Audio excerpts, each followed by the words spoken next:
morning. Hubby's left for work and I've got my coffee here. I'm hoping to get our bedroom done today.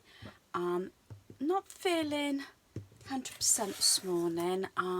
Woke up with really bad backache, so I'm hoping, when I do a few exercises that was given by the physiotherapy on the phone, and they sent a link and everything. This was way before Christmas. I'm still waiting for my physiotherapy to start through the hospital. I understand it's going to take a while, but I'm managing. You have your off days, don't you? But I'm hoping to get our bedroom done if I can. I wanted to change the bed in, but I will see how things go this morning. But I thought I'd ease in with it with my cup of coffee.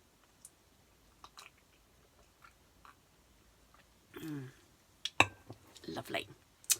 And I would actually do my nails because they're really bad.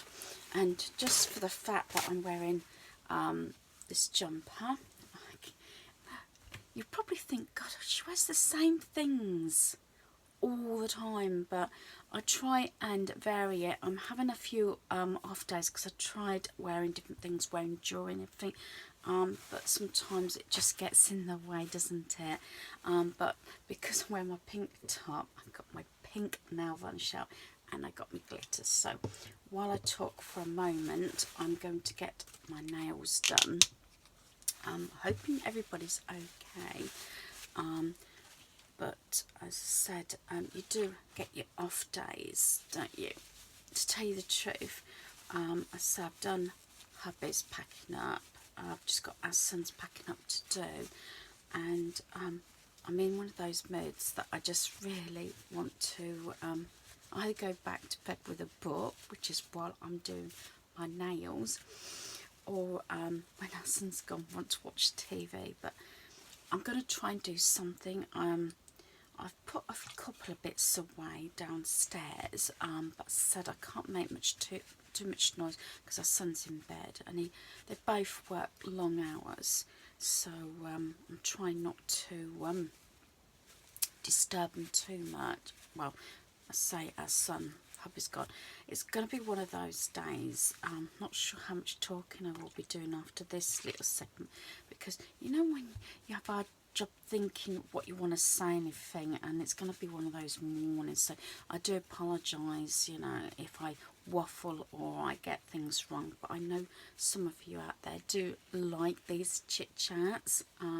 Said the other day I did do my decor one, and yeah, I've got it in the in my planner to get my decor down from the loft, which is my Easter and spring.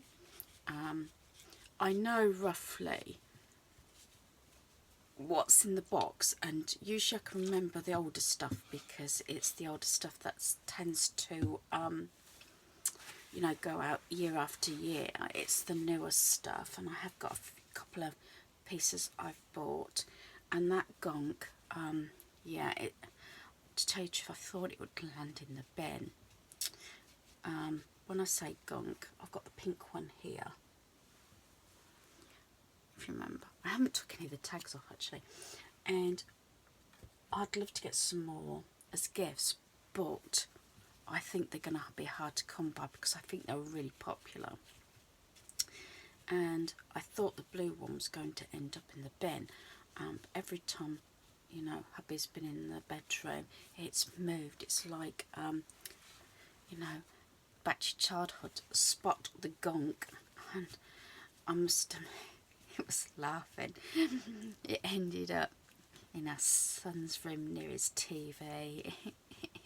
It ended up in the bathroom. Every time I found it or come across it, I would put it back. And then it was getting quite late last night, and hubby spotted it again near his alarm clock, and he just chucked it down the stairs. I couldn't be bothered to get out of bed. But yeah, it's all in good fun. I say I thought it would end up in the bin, but I don't think he know. I think he knows that I wouldn't be very happy about that. If it did really irritate him, I would move it, but I think it's just become a game now. It's actually, I picked it up this morning, it's on the shelves where the DVDs are at the moment, because I spotted it on the stairs. So yeah, and hubby knows I never like anything on the stairs. Yeah, I know I got the DVDs, but what I mean is I've never had kids' toys or anything on the stairs, just because I think it's a hazard. But there you are. But so it's become a game actually. I have got them my side on those units, and I like them there. But so once I get all my decor down, whether that will change, I don't know. And as I say, I've got Iceland food delivery this week. I did put it through today, well this morning, so I have done that. So that is something good. I've got, at the moment, although I planned to my bedroom, it depends once I get moving, once I finish my coffee, once my son's left, exactly. I'm hoping this is not going to annoy you, Emery Board. I'm hoping to get that done, but there is a possibility it may have changed. And so, you know, as long as I get bits done, I really need to get both the beds done, because it's coming up to 8 days, I think.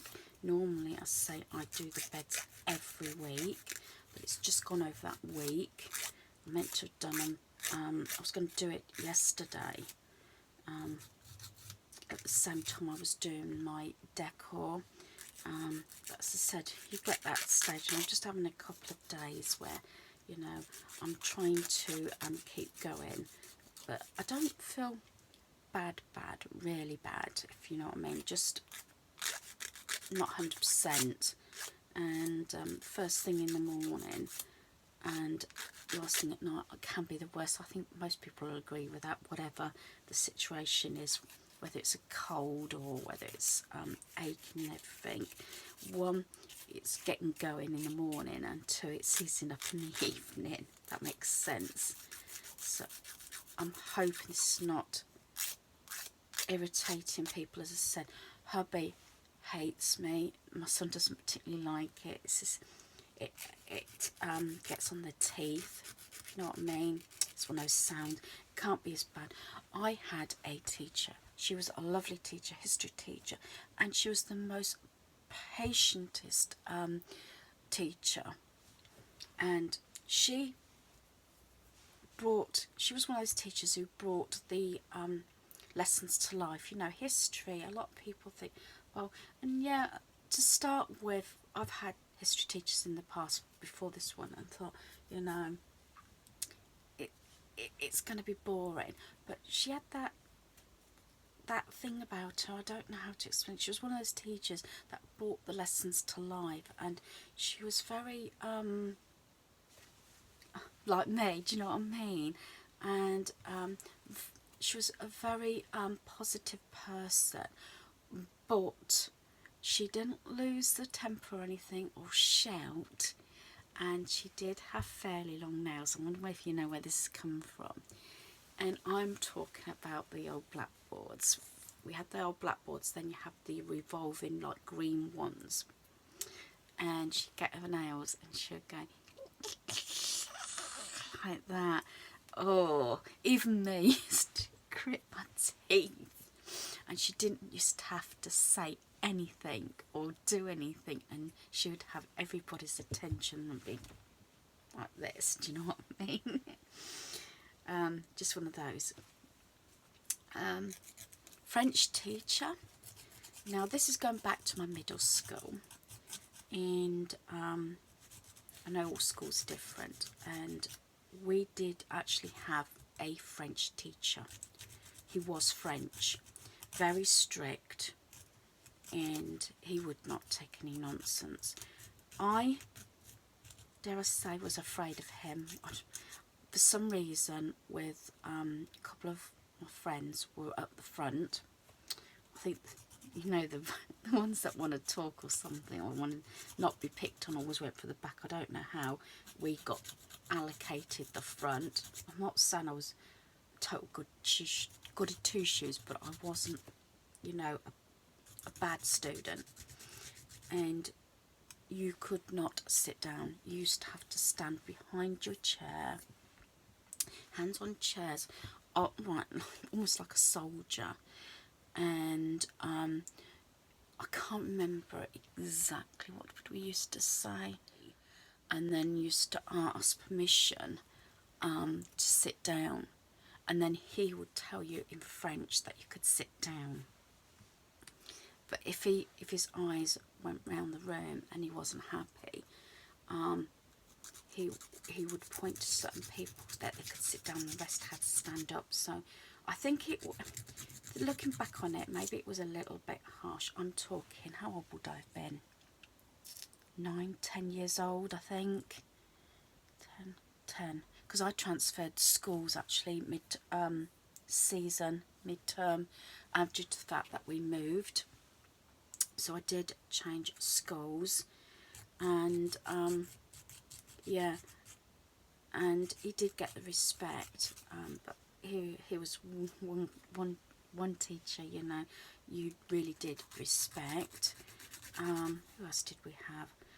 I had two good, well, I had 3 form tutors, because I had 1 2 years running. As I said, I was supposed to go into this school start the school about 9, I think it was, because this is when we were on the 3-tier system. We had the primary, middle and upper schools, as we used to call them. And as I said, the first tutor I had was male, and yeah, he was a bit very strict, dare I say old school, which is fair enough. I don't think it's so much now. And then I had a female teacher, and then I had another male for 2 years. The female, I didn't say the names because it's the French one, because I don't really want to sort of go on their privacy. Although this particular teacher I've run into a few times. Not recently, a fair few years ago now. I'll say about 5 or 6 years ago, I think it was. Yeah, recently, yeah, 5 or 6 years ago. And she was my form tutor. She was also had the same birthday as me, and I got on really well. I wouldn't say I was her little pet, but I don't know. I just clicked with her, I think. So yeah. We had houses, it was the Saints. I was in St Luke, which was below. So you always had like a badge with the colour you was in. And funny enough, we went to a sort of teacher's evening do at an upper school for our son. This would have been our eldest son, I think. Or was it our youngest? It could have been both, actually, because I've bumped into a couple of times around the school, going back 5 or 6 years. And could have been longer with our eldest, but our youngest definitely. And I ended up seeing her. Sat down with hubby, and she says, I can't believe it. Denise, isn't it? And I said, yeah, because obviously the surname is different, because she would have known me by my maiden name, not my married name, but she recognised me. And first of all, she looked at me and she says, I know you, don't I? And I said, yes. And she said, she was one of those characters, you recognised her right way. And I said, yes, I know who you are. And I rattled off her name. So I don't know her first name, because obviously we were very respectful. It was Mr. or Mrs. or Miss or whatever. And she says, I can't believe this. She says, how old does this make me feel? I taught you, and now I'm teaching your son. And I said, in fact, I think you've taught both of them at some point. I just, God, that makes me feel old. But she was gorgeous.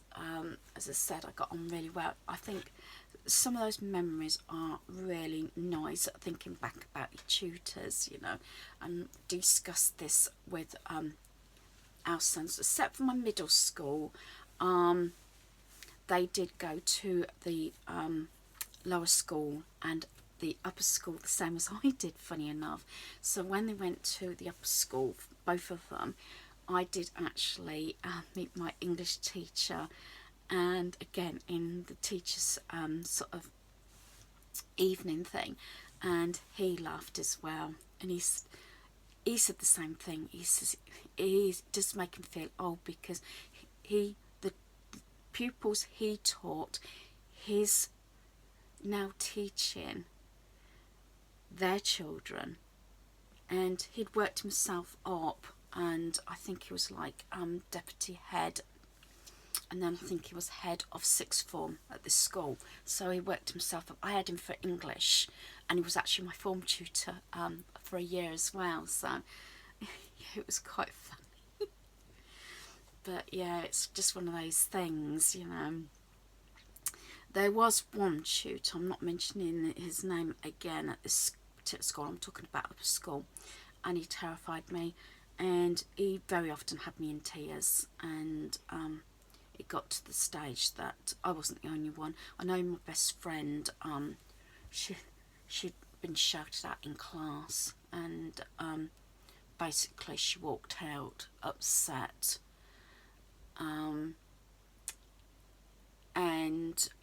anyway, next thing I know, because she saw me in the corridor, her dad was there, demanding to talk to the teacher in question.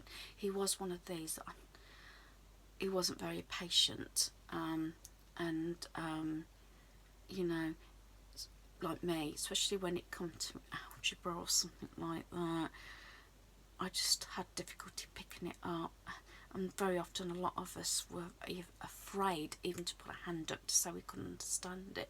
I know this is what started the ding dong off. My friend did put a hand up and asked for him to explain it again, and he just let rip into her, saying things like, wasn't you listening and everything. I mean, I don't know about anybody else, but I found algebra really difficult, and it was trying to, they always say, don't they, that it will you need to know it, but to this day I don't really understand what I needed it for. I never have, for that fact. I don't know, but people can disagree with me. I don't mind multiplication, division, adding, subtraction, fractions, all that I could understand, but it didn't matter how hard we listened, we could not sort of understand him.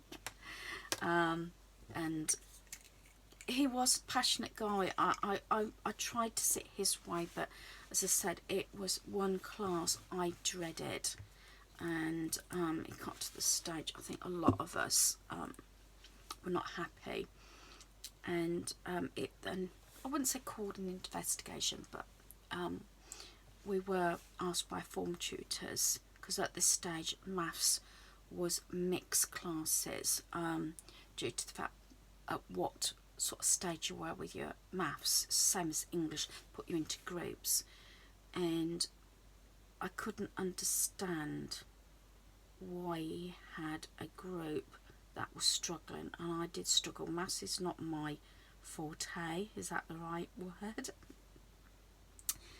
That's hubbies, and he's in like engineering, you know, mechanical things. He needs measurements, he needs to add things up, you know, like this. I'm still with my bit of paper, do you know what I mean? But English is not his subject, so when it used to come to the boys' homework, it used to be him for maths, me for English or reading or something like that. So yeah, and anyway, this tutor, after this happened, this incident, and we were sort of spoken to, I think they could know the ones and know the students that were trying to, you know, make waves or trying to get out of doing homework and one thing and another with reference to this tutor, and I think they knew the ones that were struggling. I was one that was struggling, again, algebra, and I think a couple of days, we didn't see him for a couple of days, and then he came back. He was his strict self, but he was more, not laid back, but not so strict and calmer. So I'm wondering if this tutor was asked to take a day or two off and to calm it. I don't know. But a little while after, I did find out there was a few parents that complained about it, because I don't know if you was in the situation, I know I was, that when your kids come home to do homework and they ask for help, it's alright helping them as long as you're not doing it. And especially my children, things change how they work things out, like multiplication and things.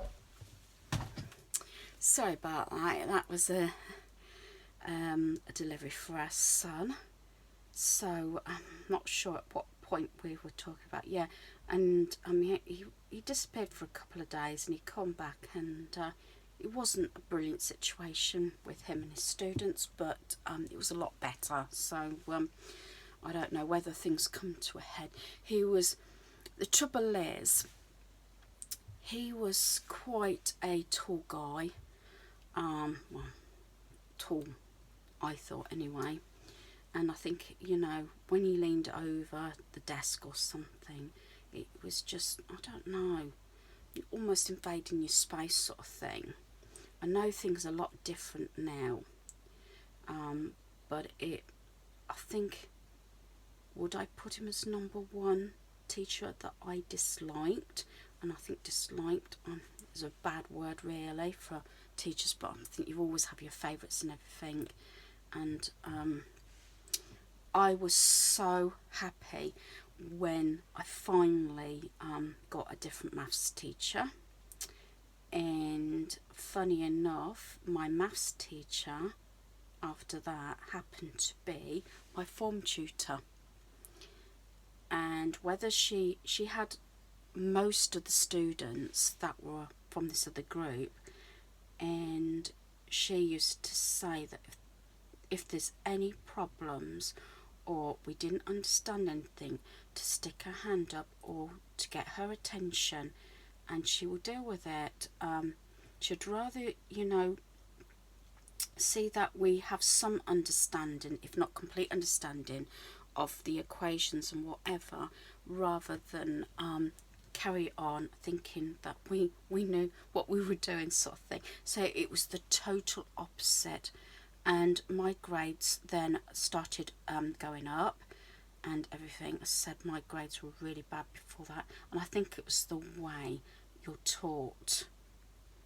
Do you know what I did find that having someone who supported, who was understanding, was a lot better than being sort of grumped up all the time, grumpy, shouted at and things like that.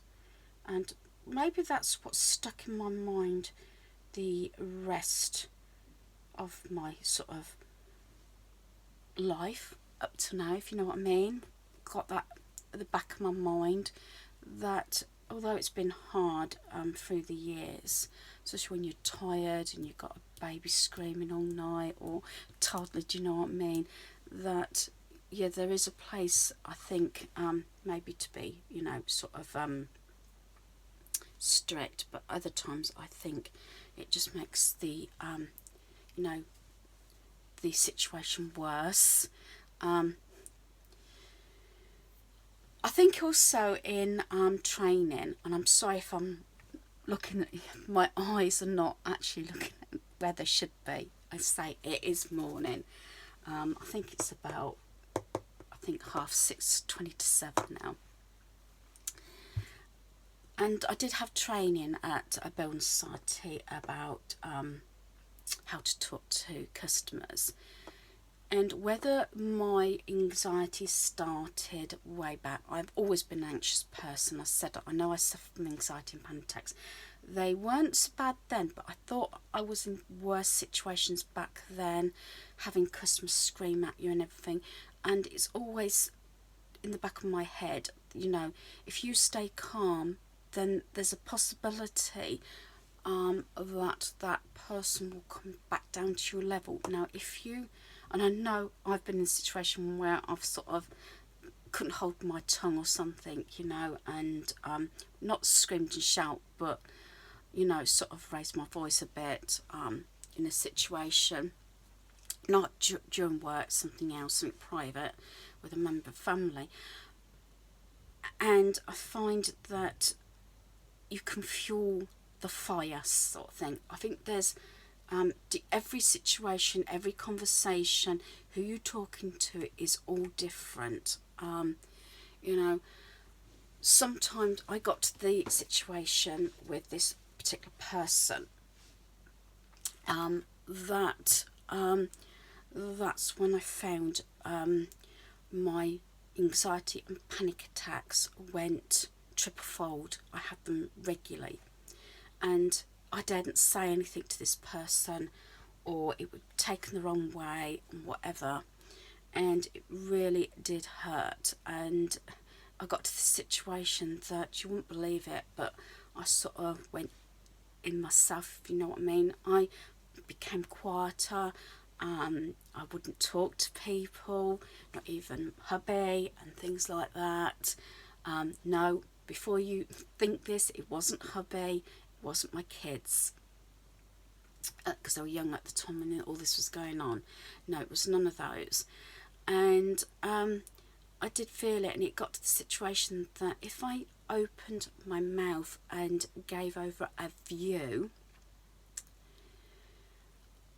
I would then be petrified that that would come back and kick me in the butt, sort of thing, if you know what I mean.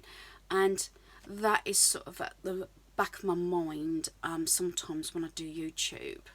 I know there's going to be backlash sometimes, and I've had a couple. The worst one, I think, was Iceland after Christmas, but it was a bad order. And what I was mostly saying, yes, I was lucky to have that order, but it was the fact that I'd had problems even before lockdown, and I still have Iceland. It hasn't put me off, although it depends on, I think, who packs your shopping and who delivers it. If you get a good packer and a good driver, the experience is a lot better. You'll get it with any, I think, supermarket or whatever. And yeah, I was always afraid of retaliation, so, and I'd be worried what I'd said would come back to haunt me and things like that. And that's also projected sometimes when I'm talking to you like I am doing now, and I'm thinking, you know, when I think or try to remember back what I've said, I try not to edit. As I said, what you see is what you get. And I try and obviously keep people's privacy, not mention any names or anything. And it's very difficult when you're possibly talking about somebody or a situation that you've been in that may watch your videos, and that is hard. Maybe I should stop it there. Again, I not often say, am I going to upload this or not? You don't need to go in any details, but have you ever been in a situation and you sort of want it resolved, and for whatever reasons it hasn't come to that conclusion, and it sort of eats you away a little bit, doesn't it? But you know what I mean. So this didn't happen, and I did go on medication, bag of nerves. I was working as well at the time, and it got to the stage that I really struggled to get out the door. I had to make a conscious decision to make sure I was at that front door a lot earlier than what I needed to be, else I'd never get to work. And luckily my team coordinator where I was working as a carer understood, because she'd got through it, she'd been through all this, so she understood. And the best thing is that well, whether it's best or not, she actually congratulated me that I actually got to work. She had days where she didn't even get out the door. So, and things went from bad to worse before they got better. And from that point, there was a number of things that were put in place that helped me through these particular times. But to this day, this particular situation wasn't resolved, and I don't think ever will be. But what I'm leading up to, although me and hubby have always managed to talk things through, possibly I would simmer a bit. This is before I started my medication, talking through wellbeing officer, through my GP and everything, and a lot of things were put in place. Meditation, breathing exercises, a lot. And I was one person that used to bottle things up, and this changed. I got a little bit more outgoing, especially with hubby and my boys. As you know, they're adults now, and I could talk things through. And I vaguely remember a situation a few months on. It's funny how things stick in your head. And hubby and my our two sons, were mucking about, and the coffee table was moved near the window, and they were mucking about as they do, and between the three of them, a whole mug of coffee went down brand new curtains, and they just froze. They went, because they thought that I would flip. And I just went, oh well, it's only spilled coffee. And they just go, And I said, oh, we'll take them down. They're not dry clean. They weren't that expensive. I said, we'll wash them and see how they came up. Do you know what I mean? It's like spilled milk. I said, I'm just shocked. Now, if that had been me previously, this situation would have been totally different. And I think that was a valuable lesson to all of us in that particular moment, that, you know, situations happen, and it's how you react to them can make it better or worse. And I'm sorry if I've waffled on, you're probably bored to tears, but yeah, so I'm a little bit calmer. I'm very calm, because I do suffer with high blood pressure. That's something else that came to light. My diabetes, went on insulin. I was asthmatic. Well, I am, but I'm not as bad. That's pretty much under control. Blood pressure is one thing I need to really, you know, concentrate, and that's one reason I try and stay calm. And usually hubby can tell by looking at me, my stance, whatever, if I am stressed. I think and I zip it. As soon as I'm dead quiet, he knows something is up, or, you know, or he says he can hear my brain ticking over. Do you know what I mean? I'm probably more careful what I say before I say it, and sometimes you might see those little gaps. It's because my mind's going, or I'm going on to the next thing because I'm rethinking things. I try not to be like that, but I'm sure you can understand. I'd hate to be sort of attacked back from something I said. I know everybody's going to have their views, and you got to take the negative along with the positive, and I understand that, as long as what's the word I'm looking for, it's not being attacked, if you know what I mean. It's critical, is that the right word? And it's positive in a way, positive criticism rather being attacked. I hope you can understand. It's early and I am still a bit tired. My coffee's cold now. I might have to go and get another drink, but I didn't mean to rabbit on for so long, and I bet this is about 30 odd minutes chat, and I've only just got one coat on my nails. But yeah, so I think I'm going to leave it here, and probably this will be in 2 parts. I always say this at the end. I'm not sure how much of this I'm going to you know, sort of upload, whether I'm going to put take anything out. I'm not sure.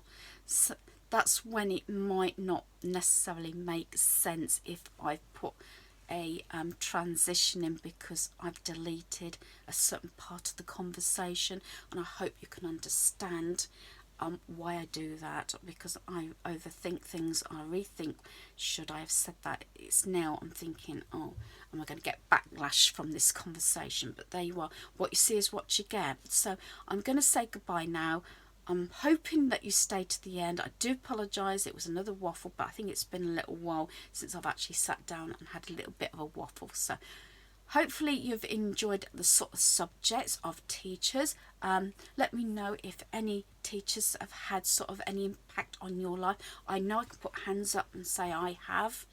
And one of my tutors at middle school did say, I think it was on a subject, there was 3 or 4 of us queuing up to give her our workbooks, and before I go, and she actually turned around and said about, you know, she was talking to a child who was in a bad mood, and I was smiling, giving her my workbook, and she said,